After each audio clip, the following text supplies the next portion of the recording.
제가 볼 때 우리 부동산은 사실 좀 과도기 같습니다. 과거의 부동산과 미래 부동산은 너무 많은 차이가 생기는 그런 과도기. 그래서 부동산을 하는 측면에서 바라보면은 지금 부동을 바라보는 시각의 변화가 많이 생깁니다. 그런 기술에 의해서 디지털 전환이라는 것은 어느 분야고 다 지금 빠질 수 없는 부분이잖아요. 그래서 그런 것을 봅니다. 저는 관심 가는 게 뭐냐면 미래 부동산입니다. 앞으로 그러면 미래 부동산은 어떻게 될 것인가 이런 거에 관심이 많아요. 근데 여러분 사실 부동산이라는 거는 다양한 면에서 적용을 하잖아요. 그래서 이제 스티플을 놓고 이렇게 따져보고 또 그런 것에 관련해서 다양한 연구들 그런 걸 바탕으로 해서 제 나름대로 이제 미래에 부동산은 이런 이슈가 있을 것이다 이런 걸 해서 종합적인 그런 미래 부동산은 어떤 방향으로 갈 것인가 이런 것들을 좀 하고 있습니다. 자, 4차 산업혁명 2000차부터 4차까지 이렇게 지나왔다고 합니다. 근데 4차 산업혁명은 무지하게 빠른 속도로 지금 진행되고 있는 것 같아요. 하나 예를 들어서 10억 달러 이상 되는 자산 가치가 10억 달러 이상 되는 기업이 이게 되는 속도가 보면요. 과거에는 한 창업해서 한 20년 걸린 것이 지금 같으면 1년 만에 10억 달러가 돼서 유니콘 기업으로가 되고 있는 거죠. 엄청나게 빠르죠. 이게 바로 뭐 때문에 되느냐 하면은 디지털 기술에 의해서, 디지털 전환에 의해서 이런 것들이 이루어진다는 것입니다. 4차 산업혁명은 크게 세 가지의 특징이 있다고 하죠. 하나는 급진적, 파괴적, 융합적. 급진적, 제가 그 말씀드린 같이 굉장히 빠른 속도로 변해갑니다. 또 하나는 파괴적이라고 합니다. 이 파괴적이라는 말이 저는 굉장히 중요하다고 생각합니다. 왜냐하면요, 우리가 미래를 예측하고 하다못해 내가 내일 뭐 할까, 한 달이 뭐 할까, 한 달 후에 뭐 할까를 생각해도 뭘 생각하냐면은 내가 과거에는 이랬고 오늘도 이렇고 있으니까 내일은 이럴 거라고 생각하죠. 그러니까 과거와 현재를 바탕으로 해서 미래를 우리는 예측하고 생각합니다. 근데 4차 산업혁명 시대는 그런 시대가 아니랍니다. 과거와 현재를 파괴하고 새로운 시대가 됩니다. 이렇게 보는 거죠. 그래서 제가 이제 학생들한테 많은 그런 얘기를 합니다. 무슨 얘기가 하냐면 4차 산업혁명은 이렇게 될 것이다 부동산이. 그러면 안 믿어요. 왜 안 믿어요? 아니 과거에도 부동산이 이랬고 현재도 이런데 왜 그렇게 된다고 그래? 이거 믿을 수가 없는 거죠. 이게 바로 4차 산업혁명의 가장 중요한 특징이 아니에요. 그런 것들을 생각해야 미래를 대비할 수 있고 준비할 수 있다. 이렇게 봅니다. 또 하나는 프로테크와 같이 융복합이 되는 거죠. 제가 지금 프로테크에 관련된 연구한 지가 15년 넘었습니다. 아마 우리나라에서 아마 가장 처음에 연구했다 해도 과언이 아닙니다. 프로테크죠. 과거엔 프로테크라고 하지 않았죠. 부동산에 이런 기술도 적용하는 이런 분야를 제가 15년 전부터 이걸 하자고 할 때 누구도 여기 홍보하는 사람이 없었습니다. 학과에다가 부동산 정보라는 과목을 만들자고 해도 누구 하나도 그거 뭐하러 만들어? 아니 부동산하고 그럼 빅데이터는 뭐 이런 기술이 무슨 관계가 있어? 이런 생각을 했던 때거든요. 그러다가 제가 2008년도에 부동산 정보라는 과목을 대학에 만들었습니다. 이렇게. 다른 거와 같이 전혀 다른 것들이 융합하게 되는 거죠. 이렇게. 그런 이와 같은 급진적, 파괴적, 융합적인 이런 특징이 있는 것이 4차 산업. 이걸 우리가 잘 생각해야 앞으로 어떻게 대입이 될지 생각할 수 있을 것 같아요. 자, 여기 있는 것 같습니다. 프로테크라는 것이 2016년 포브지에 발표된 거면 세계 20대에 가장 그 혁신적으로 성장하는 기업 중에 3개가 프로테크랍니다. 이때 깜짝 놀랐죠. 그때만 해도 프로테크, 부동산에 이런 IT 기술이 그렇게 좋은 데서 그렇게 기업이 클지 몰랐죠. 근데 이렇게 어마어마하게 기업이 커져가면서 더욱더 프로테크가 관심받고 부각되고 이런 상태가 되었습니다. 자, 이렇게 되는 디지털 전환에서 있는 이런 기술들, 이런 기술들을 제가 한번 우리 한국자산관리공사에 어떻게 이런 기술이 적용될 수 있을까 한번 대충 생각해봤어요. 특히 오늘 이제 아마 여기 계신 분들이 온비디에서 근무하시는 걸로 제가 알고 있습니다. 맞습니까? 예. 예. 그래서 이제 온비디에 관련되는 이런 공공자산에 대해서 공고를 하고, 그다음에 물건을 조회할 수 있도록 한다든지 입찰하고, 전자 계약을 하고, 인터넷 신청을 하고 이런 내용들이 바로 이런 블록체인이나 빅데이터나 AI, 그다음에 메타버스나 클라우드 컴퓨팅 이와 같은 기술들과 다 활용될 수 있는 그런 관련성 있는 기술들이더라. 이런 생각을 했습니다. 자, 그래서 그런 기술들이 뭐가 있는가? 그래서 빅데이터라는 거는 뭐 우리가 잘 알고 있지 않습니까? 큰 말. 근데 잘 알 것 같지만요, 잘 모르더라고요. 여기 몇 층입니까? 한국 자산 공유공사요. 하고. 네. 네, 주택공사. 네. 거기가 제가 2017년인가 18년인가 18년인가 아니면 몇 년 전입니다. 그래서 거기서 그 빅데이터에 의해서 그 업무를 하는 것을 플랫폼을 구축하겠다. 그래서 저보고 이제 자문을 좀 해달라고 해서 내가 내려올 수가 없어가지고 한 5분이 올라오셔서 하는데 그래서 저 그때 깜짝 놀랐어요. 24억짜리인데 18억으로 줄었었습니다. 그 사업을 하는데. 근데 빅데이터가 아니에요. 빅데이터 아닌데 빅데이터로 생각하고 그렇게 하겠다고 하더라고요. 제가 그때 깜짝 놀랐습니다. 빅데이터를 나름대로 아신다고 생각해서 그 사업을 하겠다고 하고 근데 빅데이터가 아니었어요. 그래서 제가 조금 뭐랄까 헛되게 좀 제가 뭐라고 한 적도 있습니다. 그래서 빅데이터라는 건 말이죠. 데이터가 굉장히 큰 거라고도 얘기할 수 없고요. 엄청나게 큰 데이터만이 빅데이터가 아니고 엄청나게 큰 데이터를 어떻게 활용하는 것이 빅데이터겠다고 합니다. 활용하는 것이. 네, 이게. 근데 빅데이터는 이러한 세 가지 특징이 주요 특징이 이제 V3 이렇게 얘기하죠. 하나 볼륨, 그다음 밸리어티 다양성, 벨로시티 속도 이런 V3 세 가지의 특징이 있는 것이 빅데이터다 이렇게 얘기합니다. 그러니까 세 가지 조건이 충족이 돼야 돼요.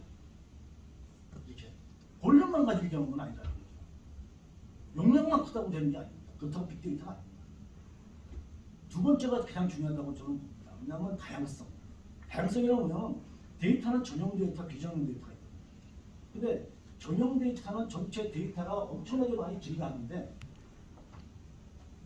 엄청나게 많이 증가하는 데이터의 대부분이 뭐냐면 전용 데이터가 아니고 비전용 데이터입니다. 그게 어느 정도 지나면 전용 데이터가 10, 20% 되고요. 비전용 데이터가 훨씬 더 90%. 근데 우리는 통상 전용 데이터라고 합니다. 왜? 그거 쉽잖아요. 전용 데이터라고 하고 그렇게 해왔으니까. 그러니까 전용 데이터만 갖고 하는 걸 가지고 용량만 크게 하면 빅데이터 이렇게 허구가 그렇게 해서 저한테 준 거라고 그러거든요. 근데 진짜 용량이 아무리 크지만 좋아합니까?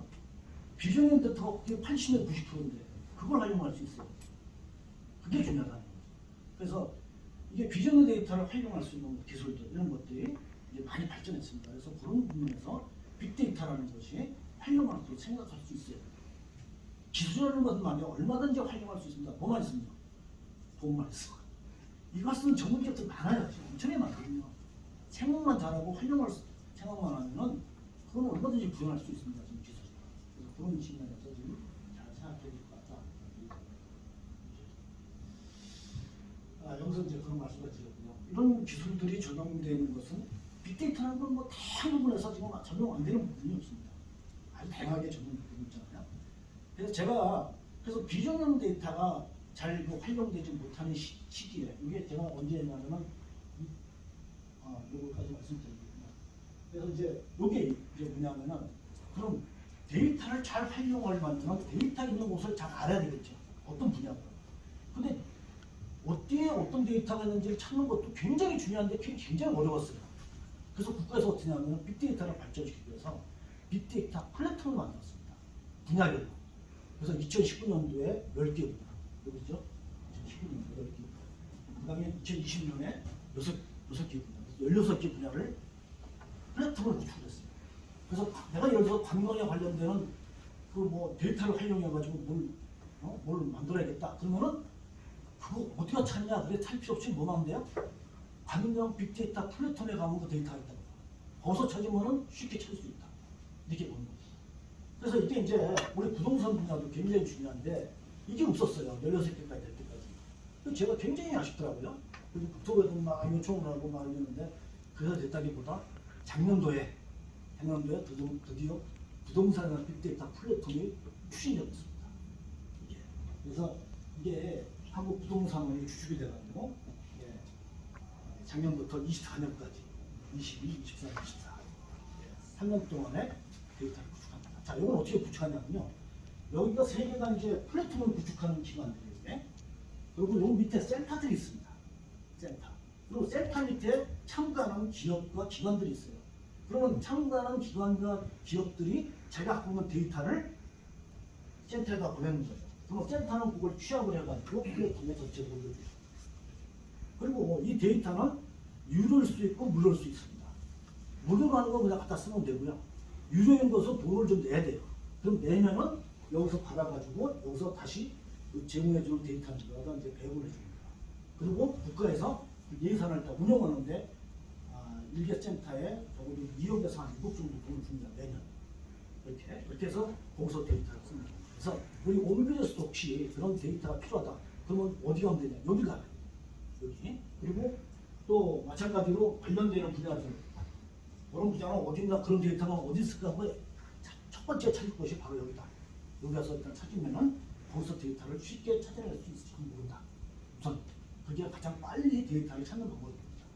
네? 제가 강의를 한 3시간 합니다. 여러분들하고 3시간 하는데 휴식하겠습니다. 그리고 제가 이분을 딱 보니까 이분은 턱 나가더니 커피를 한 잔 쫙 뽑아와요. 그리고 탁 마셔요. 그래서 제가 다음에 또 10분 휴식하겠습니다. 그러니까 또 커피를 또 한 잔 딱 마셔요. 그럼 그 다음 시간에 휴식합니다. 그러면 제가 이분은 어떻게 할 거라 예측할 수 있어요? 커피를 또 갖고 와서 마실 가능성이 있다. 이렇게 할 수 있잖아요. 이게 뭐예요? 이분의 패턴이잖아요. 행동 패턴. 행동 패턴을 이렇게 보니까 예측하는 거잖아요. 그게 패턴을 분석해서 예측하는 거예요. 모든 게 다. 그런 식으로. 간단히 예를 들어서. 예, 그렇게 하면은 이 패턴을 보면은 같잖아요. 패턴이 비슷하게 맞아가면 가격을 예측할 수 있다고 생각할 수 있다는 거죠. 이게 이제 빅데이터예요. 그러니까 빅데이터라는 것이 굉장히 매력 있더라고요. 제가 보니까. 네. 아니 뉴스 데이터 가지고 가격을 예측한다는 것이 이게 말도 안 되는 소리 같은데 이게 가능하다. 이게 빅데이터. 그래서 빅데이터는 인사이트를 만들어내는 이게 굉장히 중요하다. 또 하나는 제가 뭘 또 한번 해봤는데 잠깐만요. 전 페이지에서 네. 이제 그 감성 분석이라고 하시는데 네. 특별히 센티멘탈이라는 이름 붙인 이유가 있나요? 감성 분석이라고 합니다. 그래서 센티멘탈 어널리틱스라고 해서 사람이 느끼는 감정 있잖아요. 뉴스 데이터를 보면 이게 부정인지 긍정인지 하는 감정. 이게 긍정인물이다, 부정인물이다.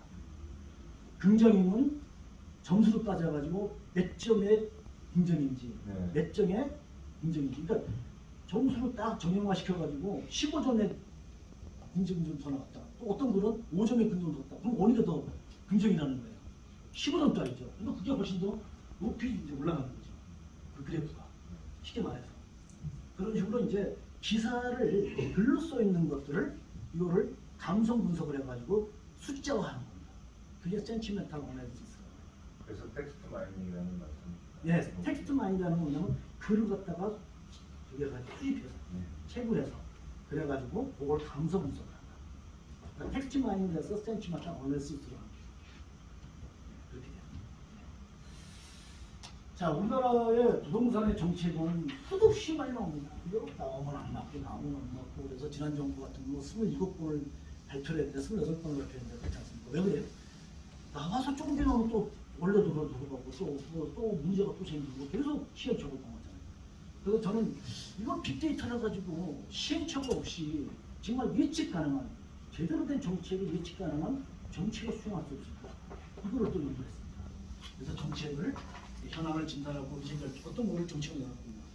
정책을 집행하고 잘 됐는가 못 됐는가 평가해서 다시 피드백을 하는 것이 이제 정책을 수행하는 과정인데 이 과정에서 이와 같은 빅데이터 분석 기술을 이용해서 이걸 정책을 좀 제대로 예측 가능하고 맞아떨어지는 그런 정책을 한번 해보는 그 모델을 한번 강의자에서 만든 적도 있습니다.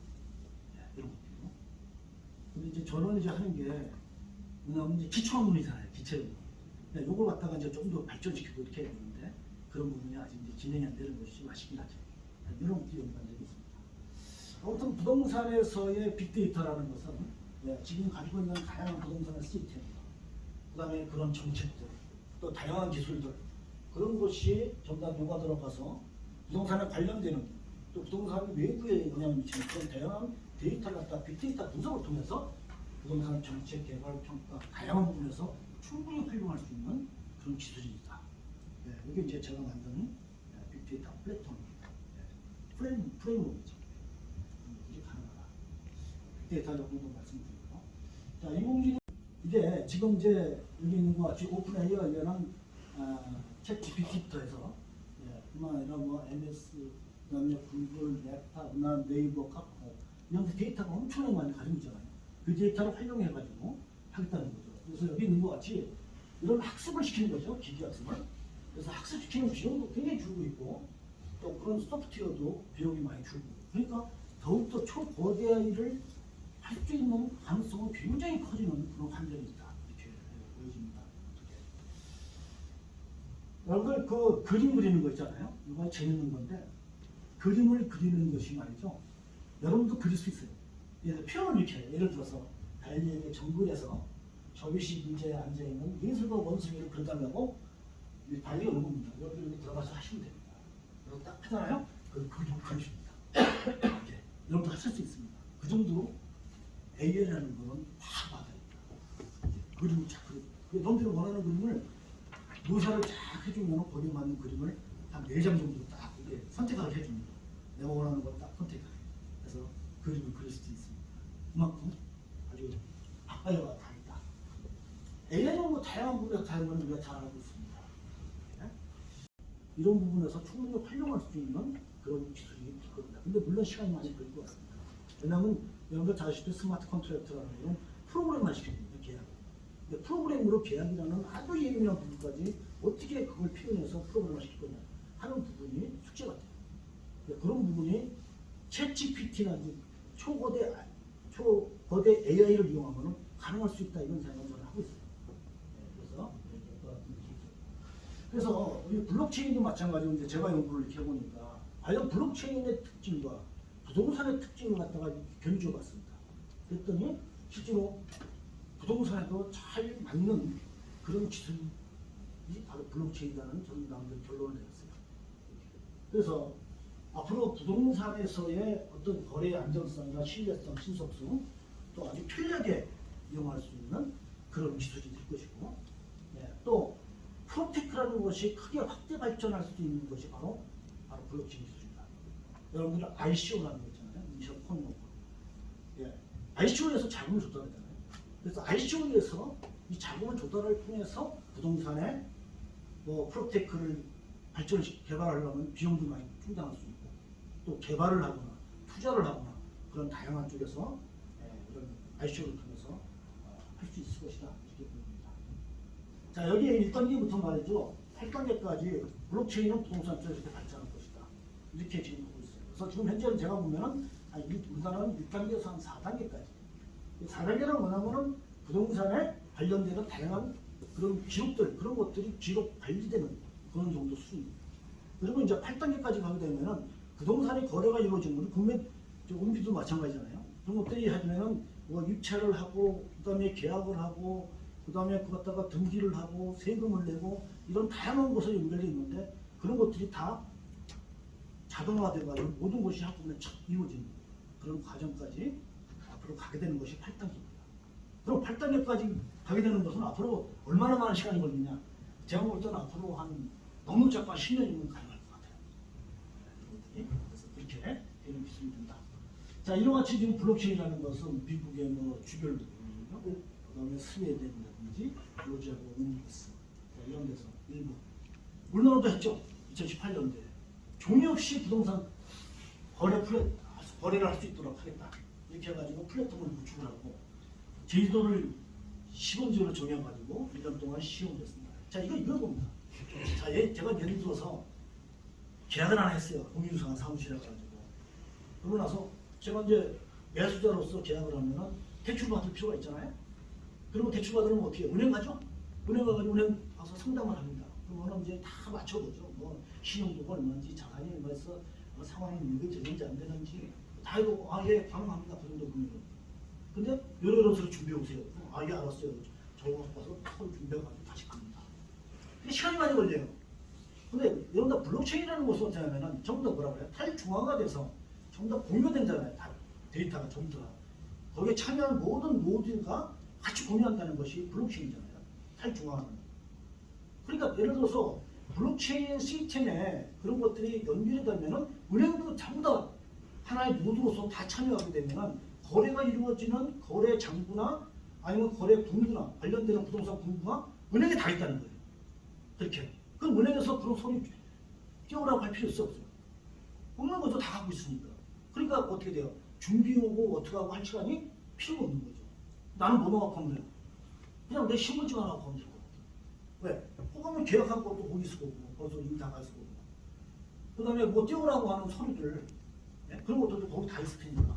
그거는 계약서 하나, 저 신분증 하나 받아가지고 저 이전 사람입니다. 근데 제가 한 5억 정도 필요한데 가능할까요? 그러면 작조해서 예 알겠습니다. 2, 3일 내로 입금하겠습니다. 이렇게 될 거 아니에요. 블록체인 기술에 의해서. 이걸 하자는 거거든요. 네, 그래서 2019년도에 이거 제도를 했는데 실패했어요. 왜 실패했을까요? 제가 볼 때 두 가지입니다. 제가 물어봤어요. 왜 실패했냐? 그러니까 우선은 보안에 문제가 있었다 이런 얘기를 해요. 그건 제가 볼 때 아닌 것 같아요. 왜냐하면 공부가 가더라도 그 공부가 그냥 가는 게 아니고 뭐냐면은 HH의 이오립이라는 해시 함수를 통해서 해시해서 갑니다. 그래서 그걸 다시 풀어보지 못하면 그 내용을 알 수가 없습니다. 그래서 충분히 보안성이 유지가 되게 돼 있어요. 그러니까 그건 아닌 것 같고 가장 큰 근본 원인은 그 기술에 대해서 정확히 이해를 못 하시는 것 같아요. 제가 빅데이터도 국토부부터 해서 많은 데를 이렇게 자문을 하고 했지만 그 기술을 정확히 이해하시는 분 별로 없더라고요. 빅데이터 마찬가지로 블록체인도 그런 거 아닙니다. 아는 것 같지만 잘 모릅니다. 아는 것 같지만 기술을 정확히 해야 됩니다. 그런 부분에서 많은 제한이 있고 그런 것 같고요.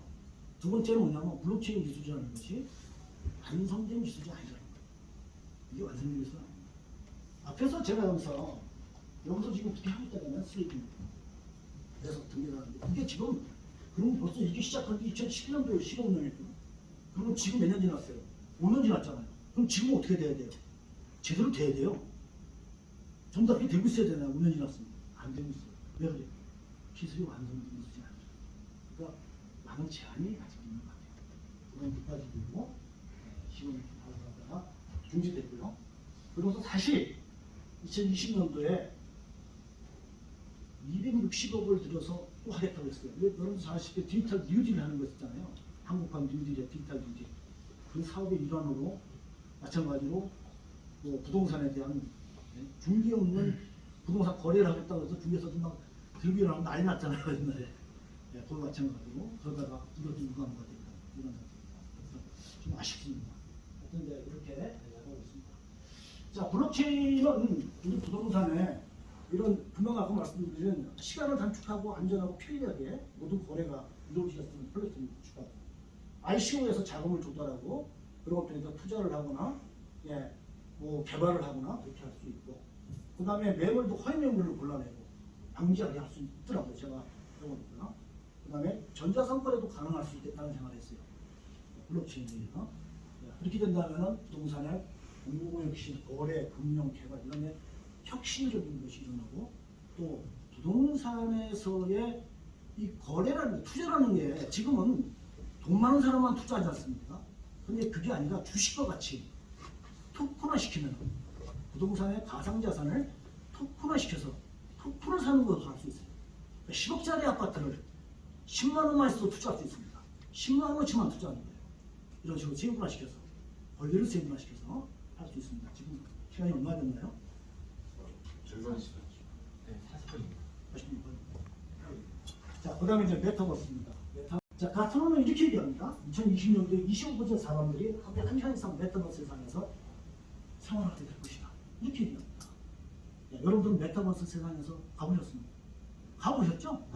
네, 다 가봅니다. 뭐 게임이나 메타버스 특별한 게 아니라 가상에 들어가서 우리는 인터넷 들어가서 하고 PC에 들어가서 하고 그것도 메타버스의 일종입니다. 그러니까 거기서는 우리는 하고 있어요 이미.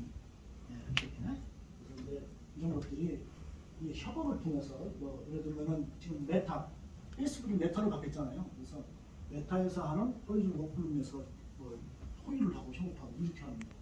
현대의 현대 자동차도 세계적인 디자인을 하고 모으지 않고 각각의 있는 상태에서 지금 얼마나 디자인을 협업을 하고 있는 디자인 만들면서 자동차 디자인. 직방도 붙여고 있어요. 그죠? 직방. 아시죠? 직방. 네, 직방에서도 메타버스 메타폴리스라는 30억짜리 건물을 가상으로 만들었잖아요.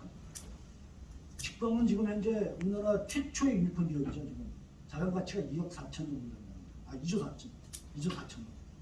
근데 사무실이 없죠? 없습니다. 근데 가상에서 운영합니다. 이렇게. 이렇게. 근데 이 메타 직방이 어떻게 바뀌냐면 이제 앞으로 소마라는 곳으로 바뀐다. 소마라. 메타폴리스는 소마라. 미국에다 지금 기업을 만들었어요. 설립을 해가지고 이렇게 하고 있고요. 자, 30층짜리 건물 안에 이게 전부 다 직방에서만 쓰는 것이 아니라 다양한 기업들 들어갔습니다. 어워드, 창업진흥, 현대엔젤 이런 기업들이 임대를 들어갔습니다. 신체 사무실이 아니라 가상인데 임대료 내고 들어가서 지금 하고 있다. 이렇게 하고 있습니다. 자, 이건 이제 우리나라도 마찬가지로 뭐 가상 모델하우스를 한다든지 아니면 가상으로 이렇게 배치를 이렇게 하는 거 안에 실내 가구라든지 뭐 내부 배치 이런 것들 한다든지 뭐 이런데 다양하게 활용하고 있죠. 이케아도 지금 하고 있고요. 홀로론이라는 데가 있는데 이거는 뭐냐면은 이 색을 칠하는 거 있잖아요. 내부에 이것도 다 가상으로 색을 칠해보는 거예요. 자기 집에다가 어떤 색이 잘 맞는지 가상. 그래서 이 색이 잘 맞네. 그럼 그 색에 맞는 페인트라든지 이런 걸 살 수 있게 이렇게 이런 식으로 메타버스가 활용되고 있습니다. 자, 이게 바로 직방에서 하는 메타폴리스거든요. 그래서 아침에 출근해서 가서 출근해가지고 일하는 것 같이 누구하고 가서 협조하고 이렇게 하는데 실제 사무실에 가서 하는 것 같이 똑같이 이렇게 하도록 돼 있어서 실제로 거의 가깝게 근무를 할 수가 있습니다. 출근하지 않더라도 이런 식으로 누구 가서 이렇게 회의하고 누구한테 가서 협조하고 이런 식으로 이렇게 하니까 다 어때요? 다 각각 따로 있는 거죠? 자기 집에 다 있는 겁니다. 근데 한 곳에 있는 것 같잖아요. 근데 갔는데 그 사람이 안 나오면 그 사람은 근무 안 하는 거죠. 실제로 자기 집에서 근무 안 하는 거예요. 지금 딴 데가 있는 거예요. 아니스탄에. 또 당장 알 수 있어요. 이렇게 이런 식으로 하고 있습니다. 자, 가상부동산이라는 게 요즘에 막 뜹니다. 이게 수익률이 이게 뭐 몇만 %입니다. 몇 %가 아니고 부산의 그 상가 건물의 수익률이 몇 % 정도 됩니까? 한 5% 됩니까 요새? 상가 건물 한 5%면 수익률 5%면 괜찮은 겁니까? 요새 조금 금리 올라가가지고 한 6, 7% 되겠죠? 네. 서울 같은 경우는 지금 한 5, 6% 되면 좋은 물건이죠. 5, 6%만 돼도. 근데 가상부동산은 여기 수익률 있잖아요. 상당히 낮습니다. 35,688%. 네? 이렇게 몇만 %로 갑니다. 이 정도 수익률입니다. 이렇게 거래할 수 있는 가상 부동산을 거래하는 메타버스 플랫폼이 어스2라든지 아니면 샌드박스라든지 아니면 디센트럴랜드라든지 이런 곳에서 지금 하고 있죠. 대표적인 곳 제가 지금 말씀드립니다. 또 유관엑스 같은 데서도 말이죠. 이 기반원수는 이거 맞는 거잖아요. 이거 하나에 1억씩 한답니다. 그림 하나에. 내가 지금 만개를 만들었잖아요. 이거 얼마예요? 만억입니까? 1조네요. 그죠? 그냥 그림인데 이게 막 NFT로 해가지고 그냥 이렇게 합니다. 여기서 가상부동산을 4천억으로 팔렸습니다. 4천억. 그러니까 뭐 이건 뭐 아무것도 없는 데서 4천억 본 거예요, 그냥. 그렇잖아요? 이게 요즘 세상이죠. 우리나라도 가상부동산이 이런 세컨서울, 메타렉스, 메타버스라든지 뭐 트윈코리아, 메가그라운드 이런 다양한 데서 우리나라도 이런 메타버스 플랫폼을 통해서 가상부동산 거래하려고 하고 있어요. 근데 우리나라는 아직은 뭐예요? 미국하고 비교해봤을 때는 상당히 정말 많이 뒤지고 있습니다. 여러분들 이런 거 한번 해보세요. 오픈 메타시티라고 해가지고 아파트를 여러분들 서울에 있는 아파트를 여러분들 분양받을 수 있습니다. 이건 진짜는 아니지만 가상입니다. 그래서 여기에 청약을 넣고 청약이 계속 나와요. 이 사이트 들어가면. 근데 거기를 여러분들 청약을 똑같이 하는 겁니다. 하고 나면은 거기서 추첨을 해가지고 당첨됐습니다 하고 가야죠. 저는 한 번도 안 됐는데 저 제자들 하시니까 많이들 하더라고요. 그래서 저 이번에 또 받았습니다 하더라고요. 그래서 제가 이거 무슨 의미 있겠습니까? 그래요. 모르죠.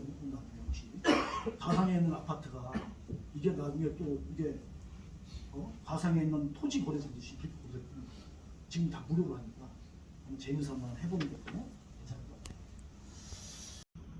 자, 우리나라의 이 프로테크에 투자하는 것도 이렇게 어렵습니다. 2013년 이전부터 해서 이렇게 좀 2018년까지 얼마 안 되다가 최근에 와서 말이죠. 확 올라갔어요. 지금 거의 작년에 한 6조 원 정도 투자했어요. 많은 기업들이 뭐 몇십억, 몇백억, 몇천억까지 뭐 받고 있습니다. 네, 이렇게 직방 같은 작년에 1,000억 투자 받았어요. 1,000억. 네. 그래가지고 1,000억 투자 받아가지고 기업 가치를 2조 4천억이 된다. 이렇게 평가를 하고. 네, 이렇게 됐습니다. 자, 이렇게 이제 제가 보니까 우리 온비디에서 가격을 적정하는 것이 좀 필요할 것 같아요. 가격을 어떻게 적정하게 해서 입찰을 하게 할 것인가. 자, 이런 부분에서 참고할 수 있는 프로테크는 미국에 있는 진로입니다. 진로는 말이죠. 1억 1천만 가구의 데이터를 3천의 도시 1억 1천만 가구의 부동산의 주택에 관련되는 데이터를 빅데이터로 분석합니다. 제스티메이트라는 툴을 이용해서 그래가지고 가격이 얼마라고 딱 적정적으로 평가해줘요.